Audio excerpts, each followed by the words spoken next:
Have you ever wandered through a wood? Wait a second. Greg, where are we?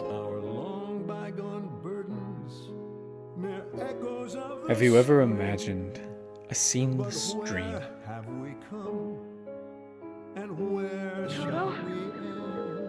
I have a feeling we're not in Kansas anymore. Ever asking the question, what lies in the unknown? Beckons through the leaves as autumn colors fall. Gateway fantasy is an odd and a peculiar genre of fiction. Even the themes are odd and peculiar. There are strange characters and figures that the main character or characters seem to meet along their journey from this dreamlike world back to the reality they're trying to reach. Now, at first, for most of these characters, they wanted to escape. There was a desire to leave the reality that they're in, like in Labyrinth or in Pans Labyrinth. I know, similar names.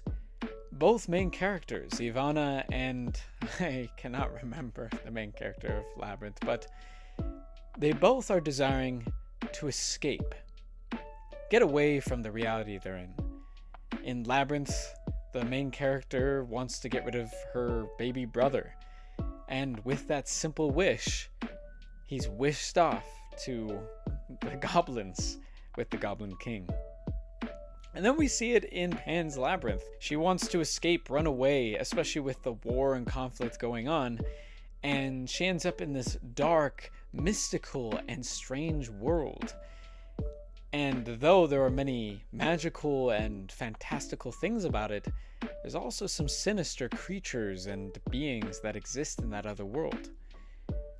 But there are also other aspects to this genre.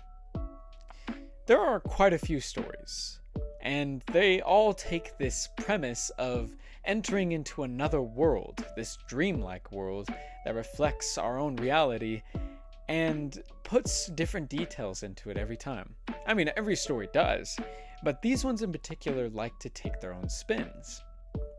With Neverland, it's the idea of never growing up, being in a world where never growing up is the whole concept.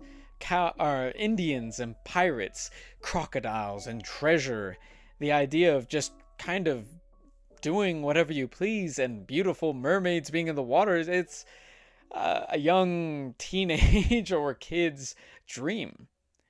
And once Wendy realizes that this reality cannot be the rest of their life, everyone else starts to feel the same way. Wonderland is also a similar idea. Alice wants to go to a place of nonsense where anything is not what it seems and what it seems is what it is.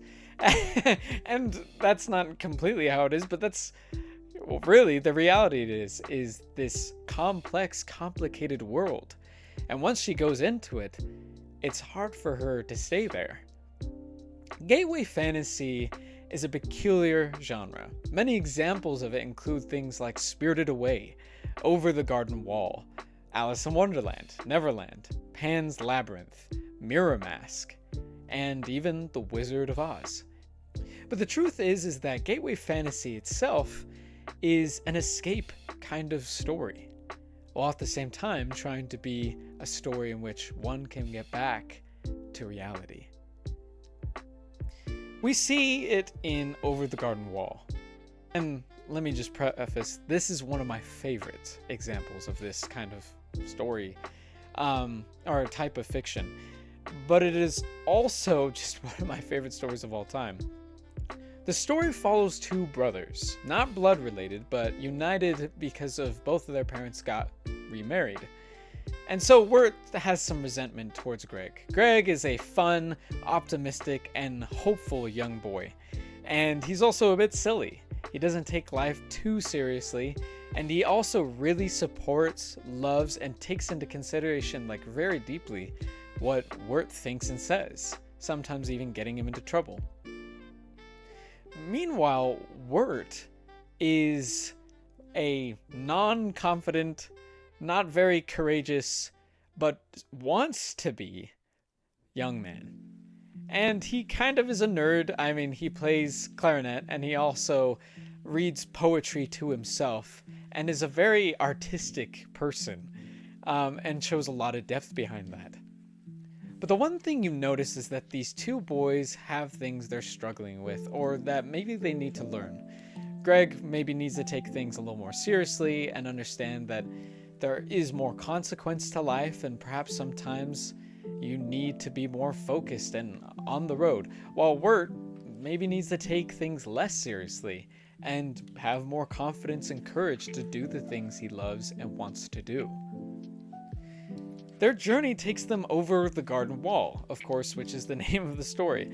But once they find themselves over the garden wall, they end up finding themselves in a strange and unknown world, literally called the unknown. And that's the whole premise. Every episode revolves around the idea of things being unsure. Constantly, Wirt is faced with having to be challenged with the idea that he has to face himself, and the idea of the unknown, not always knowing what to do or how to do it. And a lot of this type of fiction is that way, where you're constantly questioning not only the reality of the world, but also the intentions of the characters around them. Much like life, we don't know if we can trust everyone that we see or meet on our journey. There is always some looming threat in these stories, some dark evil after them. The Shadow Queen in the Mirror Mask ever after Stephanie and trying to basically corrupt her and make her her own. We also see in Coraline with the other mother, kind of doing something similar, but also doing it to steal the soul of Coraline.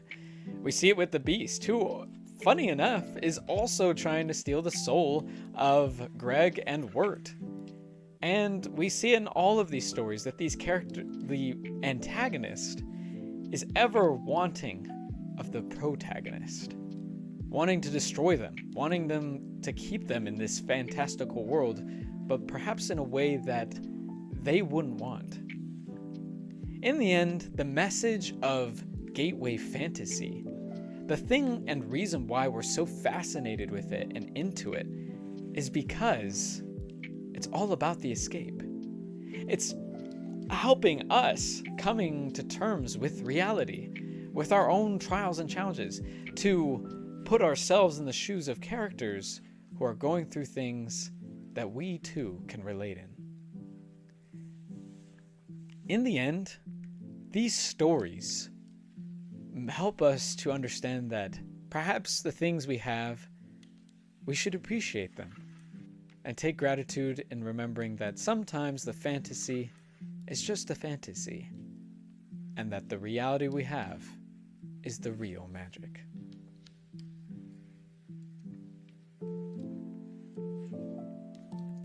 Well, my friends, thank you for watching this video of Hidden Genres. It was awesome making this video, a lot of technical issues along the way, but it was amazing. It was really awesome to work on. Please like and subscribe if you enjoyed this video, and there will be much more on Hidden Genres from here. And look forward to more content about the creation of the role-playing game I'm working on, the Empyrean. And as well, if you like stories and you liked this video, please watch some of the immersive audio stories that I've been making through 2 seasons so far. There will be more to come, and I'll see you on the other side of the gates.